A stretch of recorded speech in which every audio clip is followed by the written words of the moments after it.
Hello friends, स्वागत है आपका फिर से एक और बेहतरीन क्लास में। तो आज की क्लास में कक्षा 12 केमिस्ट्री का पेपर यानी 7 फरवरी में जितने भी स्टूडेंट केमिस्ट्री का पेपर देने वाला है 7 फरवरी के लिए, आज का वीडियो आप सभी के लिए काफ़ी वीवीआई है।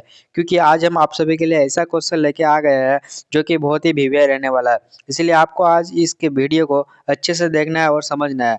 एंड आप चैनल पर नए आए हैं तो चैनल को सब्सक्राइब एंड वीडियो को लाइक कर दीजिएगा, ठीक है। तो चलिए हम आपका बिना देर किए पहला नंबर क्वेश्चन से शुरू करते हैं। पहला नंबर क्वेश्चन में कहा गया है आपका, ग्रेफाइट किस प्रकार का क्रिस्टल है। तो बताइए ग्रेफाइट किस प्रकार का क्रिस्टल है। ऑप्शन नंबर ए में है आयनिक, बी में है सहसंयोजक, एंड सी में है आणविक, एंड डी में है धातुई। अगर आप लोग पढ़े हैं तो इसको अच्छे से आंसर कर सकते हैं कमेंट बॉक्स में, ठीक है। अगर नहीं पढ़े हैं तो आपका टाइम बहुत कम है, आप अच्छे से देखिए और समझिए, हम आपको बताते चलते हैं, ठीक है। तो ग्रेफाइट किस प्रकार का क्रिस्टल है, तो यह एक प्रकार का सहसंयोजक है, यानी ऑप्शन नंबर बी नंबर सही है आपका। अगला क्वेश्चन है आपका, पिंड केंद्रित घनाकार इकाई सेल में परमाणु की संख्या होती है। तो पिंड केंद्रित, फलक केंद्रित, ये सब में आपका ऑप्शन रहता है क्वेश्चन में, ठीक है। तो आपको बताइए 2 रहेगा, 3 होगा, 4 होगा या फिर 12 होगा। तो 2 का आंसर क्या होगा आपको कमेंट कीजिए। तो पिंड केंद्रित जब भी बोलेगा तो इसमें 2 रहेगा, ठीक है। ऑप्शन नंबर ए नंबर सही रहेगा आपका। अगला क्वेश्चन में कहा गया, विलयन के अनुसंख्यक गुण धर्म का उदाहरण क्या है। घनत्व है, द्रव्यमान है, क्वथनांक का उन्नयन है या फिर ताप है। तो 3 का आंसर फटाफट आप लोग कमेंट कीजिए। तो विलयन के अनुसंख्यक गुण धर्म का उदाहरण क्वथनांक का उन्नयन का एक उदाहरण है, यानी ऑप्शन नंबर सी आपका हो जाएगा। अगला क्वेश्चन है, निम्नलिखित में कौन सा पदार्थ सबसे अधिक हिमांक अवनमन उत्पन्न करता है। ऑप्शन नंबर ए में है K2SO4, बी में है NaCl, सी में है यूरिया, एंड डी में है आपका ग्लूकोज। तो 4 का आंसर हो जाएगा आपका K2SO4 जो हो जाएगा ना, वो सबसे अधिक हिमांक का अवनमन उत्पन्न करता है, यानी ऑप्शन नंबर ये ही आपका सही रहेगा। अगला क्वेश्चन है, द्रवित NaCl के विद्युत अपघटन के कैथोड पर मुक्त करता है। क्लोरीन मुक्त करता है, सोडियम मुक्त करता है, सोडियम अमलगम या फिर हाइड्रोजन मुक्त करता है।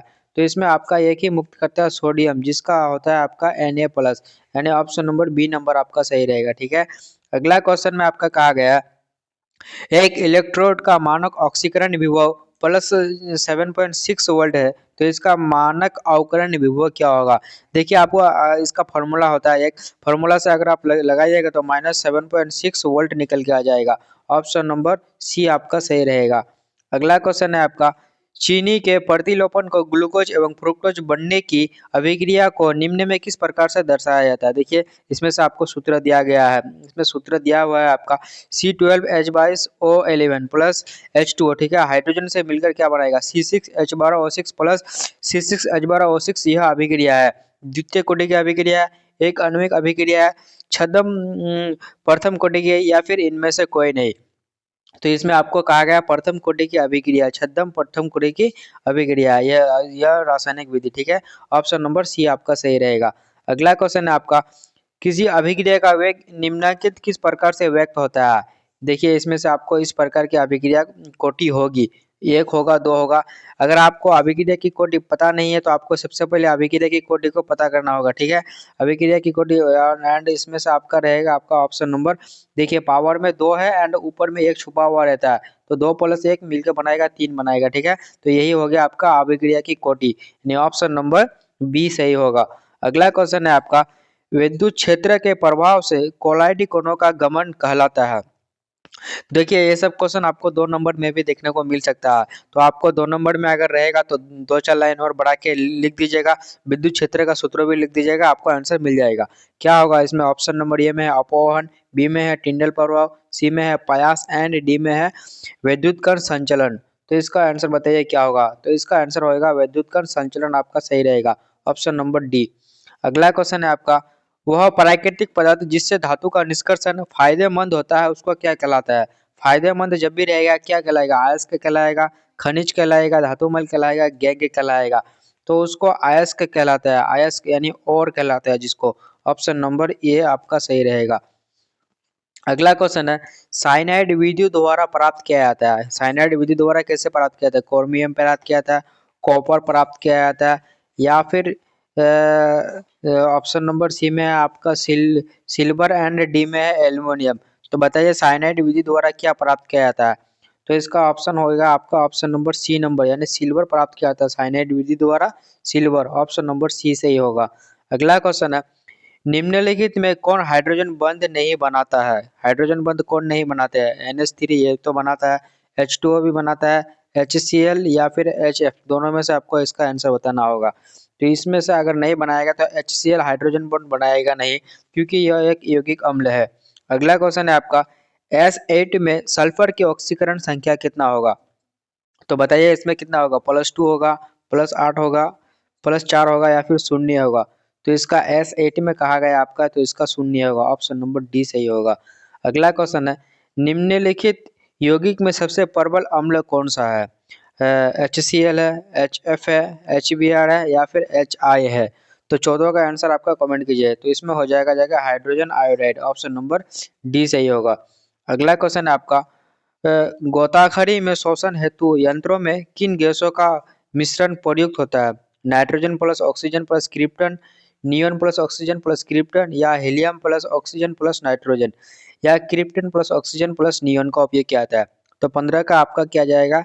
हीलियम, ऑक्सीजन और नाइट्रोजन, यानी ऑप्शन नंबर सी सही होगा आपका। Option number C, helium, oxygen, nitrogen, याद रखिएगा। अगला क्वेश्चन है, संक्रमण तत्व का स्थान आवर्त सारणी के अंतर्गत है। संक्रमण तत्व को किस आवर्त सारणी में रखा गया है? एस ब्लॉक में रखा गया है, पी ब्लॉक में रखा गया है या डी ब्लॉक में या फिर एफ ब्लॉक में रखा गया है? अगर आपको इस क्वेश्चन को हल्के में ले रहे हैं तो हल्के में नहीं लेना है, क्योंकि आपका तैयारी बहुत कम हुआ है, इसीलिए आपको अच्छे से देखना है। कोई भी क्वेश्चन हो आपको उसको हल्के में नहीं लेना है, बस आपको अच्छे से समझना है, ठीक है। तो 16 का आंसर आपका बताइए किस में रखा गया है? तो इसमें डी ब्लॉक में रखा गया है संक्रमण तत्वों को, ऑप्शन नंबर डी आपका सी नंबर सही होगा, ठीक है। अगला क्वेश्चन है, निम्नलिखित में कौन सा प्रथम संक्रमण तत्वों से श्रेणी का सदस्य नहीं है? क्रोमियम होगा, फेरम होगा, मैग्नीशियम होगा या फिर मैग्नीज होगा? तो इसका आंसर आप लोग कमेंट कीजिए। तो इसमें हो जाएगा मैग्नीशियम, यानी प्रथम संक्रमण तत्व के श्रेणी का सदस्य मैग्नीशियम नहीं है, इसको भी याद रखिएगा, ऑप्शन नंबर सी सही होगा। अगला क्वेश्चन है आपका, लैंथेनाइड संकुचन किस तत्व के लिए उत्तरदायी है? जेडार तथा वाई की त्रिज्या समान है, जेडार तथा एनबी की ऑक्सीकरण अवस्था समान है, जेडार तथा एचएफ की त्रिज्या लगभग समान है, जेडार तथा जिंक की ऑक्सीकरण अवस्था समान है। तो 18 का आंसर आपका सही होगा, जेडार तथा एचएफ का त्रिज्या लगभग समान है, ऑप्शन नंबर सी सही होगा। अगला क्वेश्चन है आपका, निम्नलिखित संक्रमण धातुओं के आयनों में कौन प्रतिचुंबकीय है? CO2 plus, Na2 plus, Cu2 plus या फिर Zn2 प्लस? तो 19 का आंसर आपका हो जाएगा जिंक 2 प्लस में जो हो जाएगा ऑप्शन नंबर संक्रमण तत्व के धातु के आयन में प्रतिचुंबक है, ठीक है, ऑप्शन नंबर डी होगा। अगला क्वेश्चन है, जटिल आयन CuNH3 2 आयन की संरचना वर्ग तलीय है, तो उस जटिल में आयन में Cu2 प्लस का परसंकरण क्या होगा? परसंकरण का एक ट्रिक होता है, उसको चलिए हम दिखाते हैं आपको आंसर के हिसाब से। sp3 होगा, sp3d2 होगा, dsp2 होगा या फिर dsp3 होगा? तो बताइए इसका आंसर क्या होगा? 20 नंबर में है ना, तो इसका आंसर आपका सही होगा dsp2, यही आपका आंसर होने वाला है। अगला क्वेश्चन है, PtC2H4Cl आयन में Pt की ऑक्सीकरण अवस्था कितना होगा? तो देखिए सबसे आपको पहले लास्ट वाला को खोजना होगा, लास्ट वाला कितना है? 3 है। तो देखिए 3 कौन सा आंसर में दिया, ऑप्शन नंबर सी में है, यही आपका आंसर हो जाएगा, ठीक है। अगला क्वेश्चन है, सेकेंडरीली ब्यूटाइल क्लोराइड का IUPAC नाम क्या होगा? 3 क्लोरोब्यूटेन होगा, 2 क्लोरोब्यूटेन होगा, 1 क्लोरो 2 मेथिल प्रोपेन होगा या 2 क्लोरो 2 मेथिल प्रोपेन होगा? तो 22 का आंसर आप लोग कमेंट कीजिए। तो इसका आंसर हो जाएगा 2 क्लोरोब्यूटेन, ऑप्शन नंबर बी सही होगा। अगला क्वेश्चन है, निम्नलिखित में किस विधि के द्वारा प्राइमरी, सेकेंडरी एवं टर्सरी अल्कोहल में विभेद किया जाता है? ऑक्सीकरण विधि या लुकास प्रतिकारक विधि, विक्टर मेयर विधि, उपयुक्त सभी? तो इसमें से अगर आप देखिएगा अच्छे से तो ऑक्सीकरण का विधि भी होता है, लुकास प्रतिकारक का विधि भी होता है एंड विक्टर मेयर का भी विधि, यानी ऑप्शन नंबर डी आपका सही हो जाएगा, ऑप्शन नंबर डी। अगला क्वेश्चन है आपका, निम्नलिखित में किसका प्रयोग निषेचक के रूप में होता है? क्लोरोफॉर्म का, आयोडोफॉर्म का, एसिटिलीन का या फिर मीथेन का? इस क्वेश्चन को इंपोर्टेंट लगा लीजिए, ठीक है, क्योंकि ये क्वेश्चन आपको एग्जाम में देखने को मिल सकता है।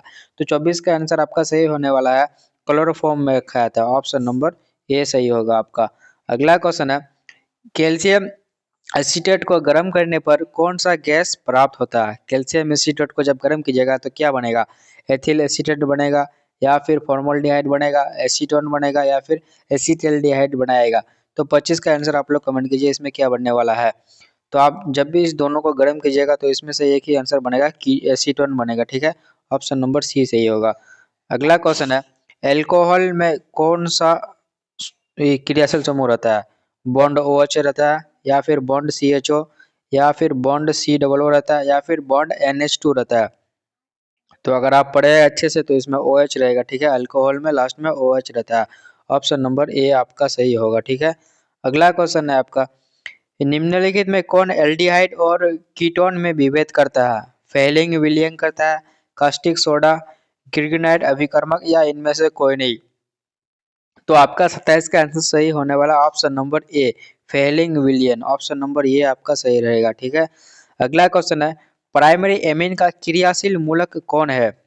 Bond NH bond, bond NH2, NH3 या फिर NH3 प्लस।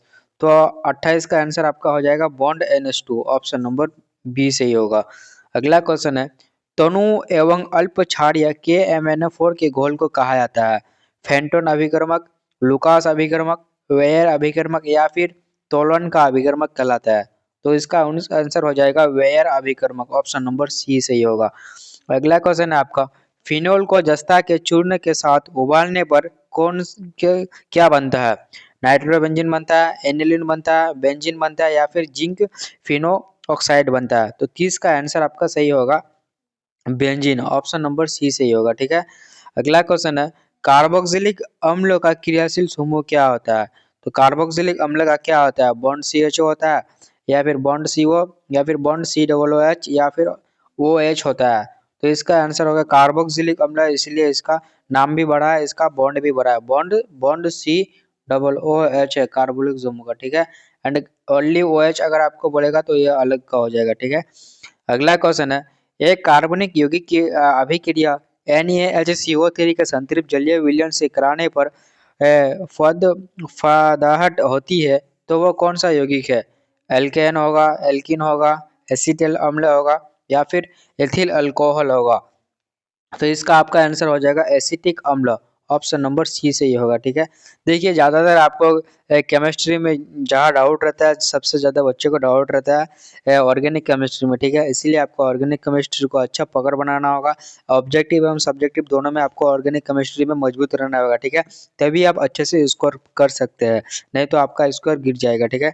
तो 33 का आंसर आप लोग बताइए। इसका क्वेश्चन है आपका, ईस्टर को निम्नलिखित में किस सूत्र से व्यक्त किया जाता है? ईस्टर ईस्टर, क्या इसमें आर को इस यह भी एक का क्रियाशील समूह है। आर ये जो ना ये बॉन्ड क्रियाशील समूह का एक मूल है क्या? ठीक है, ठीक है। तो क्या होगा? RCOO होगा या RCOO या RCOOH या फिर CHO का होगा। तो बताइए इसका आंसर क्या होगा? इसका आंसर आपका सही होगा आपका COO RCOOR। Option number B आपका सही होगा, ठीक है। अगला क्वेश्चन है, नाइट्रो एल्केन के अवकरण से बनता है? सेकेंडरी एमीन बनता है, टर्सरी एमीन बनता है, प्राइमरी एमीन बनता है, क्वार्टरनरी लवण बनता है। तो 34 का आंसर आपका बनेगा प्राइमरी एमीन बनेगा, ठीक है। ऑप्शन नंबर सी आपका सही होगा। अगला क्वेश्चन है, DNA तथा RNA में समान भस्म उपस्थित रहते हैं, क्या क्या रहता है? एडेनिन, साइटोसिन या फिर यूरोसिल, गुवानिन, एडेनिन या फिर साइटोसिन या फिर गुवानिन, यूरोसिल या थाइमिन रहता है या फिर एडेसिन, थाइमिन और गुवानिन रहता है। तो बताइए इसमें क्या रहेगा? तो आपको इसका आंसर ऐसे भी देगा GUT, यही बनेगा, ठीक है। क्या क्या रहेगा GUT में? आपका रहेगा आपका गुआनिन रहेगा, यूरोसिल एंड थाइमिन, यानी ऑप्शन नंबर सी आपका सही रहेगा। अगला क्वेश्चन है आपका, निम्नलिखित में कौन साधारणतः मानव शरीर द्वारा नहीं बनाए जाते हैं? एंजाइम होगा, विटामिन होगा, प्रोटीन होगा या फिर हार्मोन होगा। तो 36 का आपका आंसर सही होगा विटामिन। ऑप्शन नंबर बी सही होगा।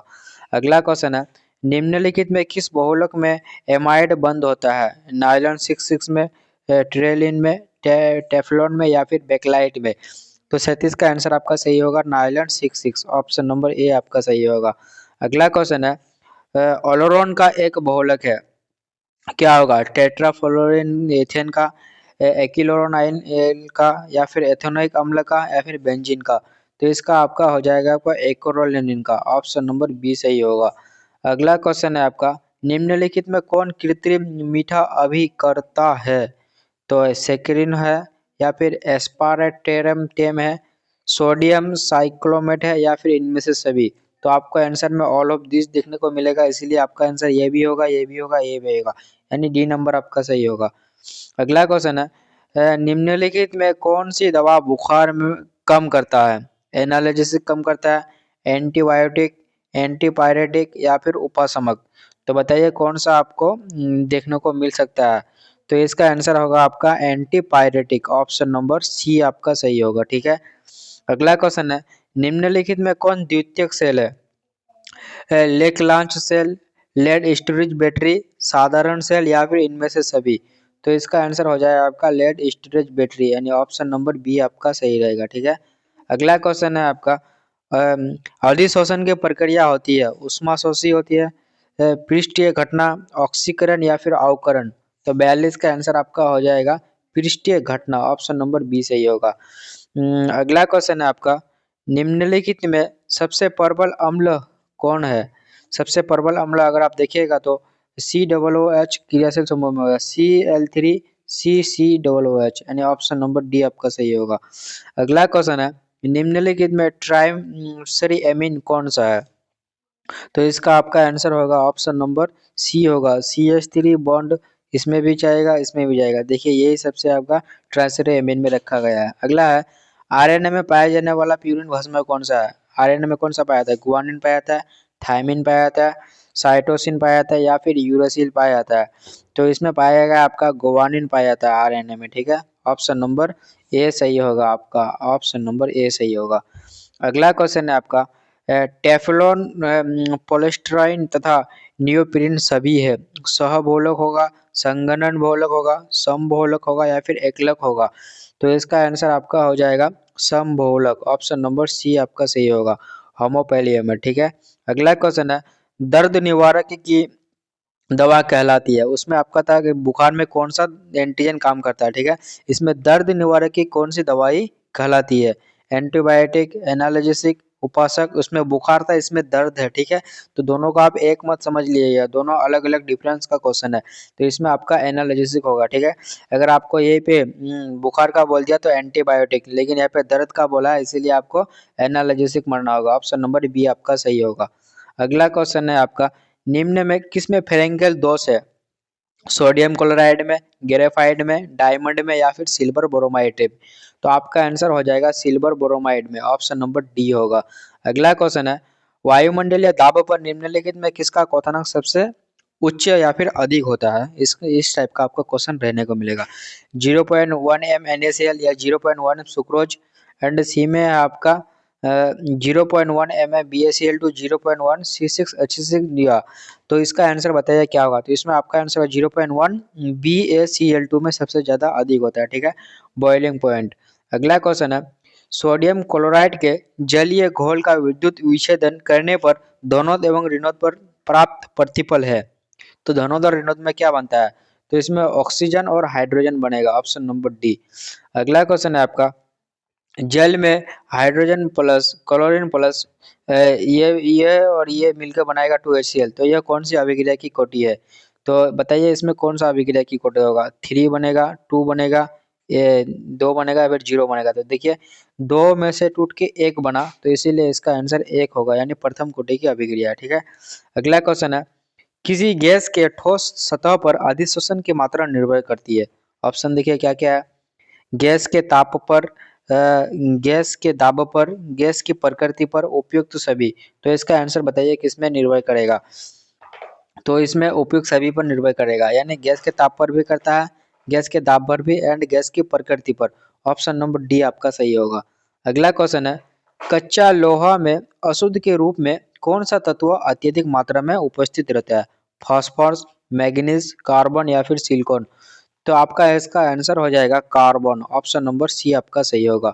अगला क्वेश्चन है आपका निम्न में कौन सा ऑक्साइड उभयधर्मी है? Na2O, MgO, SO2, ZnO। तो आपका इसका आंसर जिंक हो जाएगा, zinc oxide, option number D सही होगा। अगला क्वेश्चन है आपका निम्नलिखित में सबसे प्रबल लुईस अम्ल कौन सा है? BF3 है, BCl3 है, BBr3 है या फिर BI3। तो 55 का आंसर आपका ऑप्शन नंबर डी सही होगा। अगला क्वेश्चन है, हीलियम का मुख्य स्रोत कौन सा है? हवा होगा, रेडियम होगा, मोनोजाइट होगा या फिर जल होगा? तो हीलियम का आपका हो जाएगा option number monazite. Option number C आपका सही होगा हीलियम का। अगला क्वेश्चन है आपका, निम्न में कौन उप धातु है? सल्फर होगा, एसबी होगा, पी होगा या फिर बोरोमीन होगा? तो सल्फाउन का आंसर आपका आंसर होने वाला है ऑप्शन नंबर बी आपका सही होगा एसबी। अगला क्वेश्चन है, SO2 में एस परमाणु का संक्रमण होता है, sp होगा sp2, तो इसमें आपका sp2 होगा।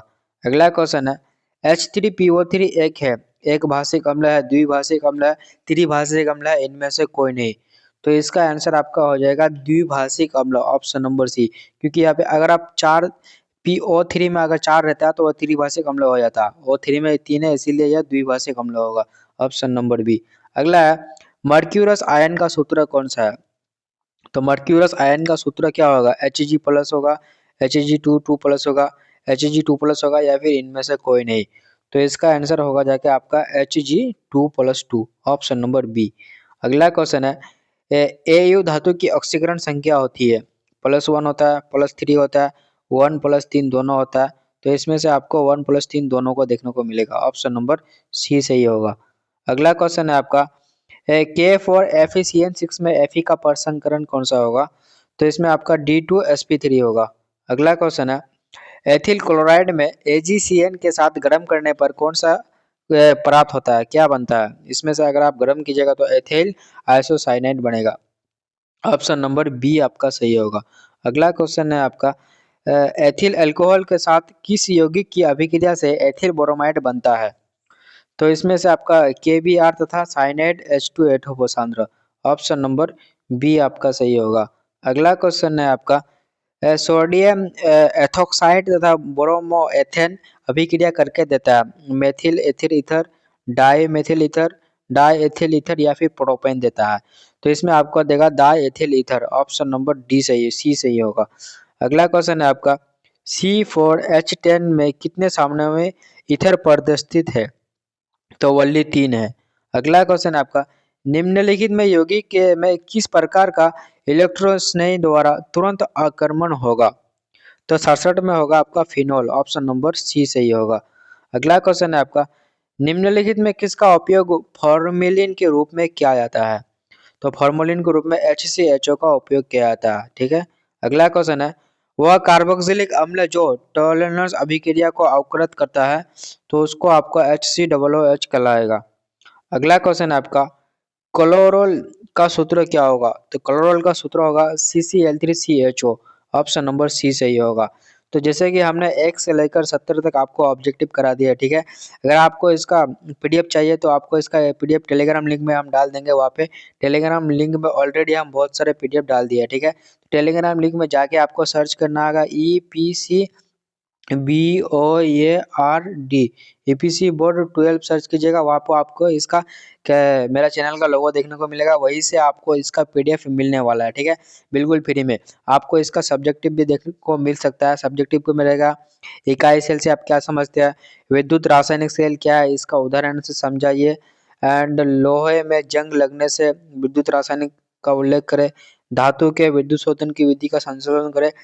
इसमें से आपको 10 ही बनाना होगा, काफी शॉर्ट क्वेश्चन रहता है, ज्यादा नहीं है, आपको उतना भी हार्ड नहीं रहता है, ठीक है। अगर आप अच्छे से पढ़े हैं तो आपके लिए बहुत नॉर्मल है, जो नहीं पढ़ा तो उसके लिए तो नॉर्मल की भी बहुत हार्ड रहेगा।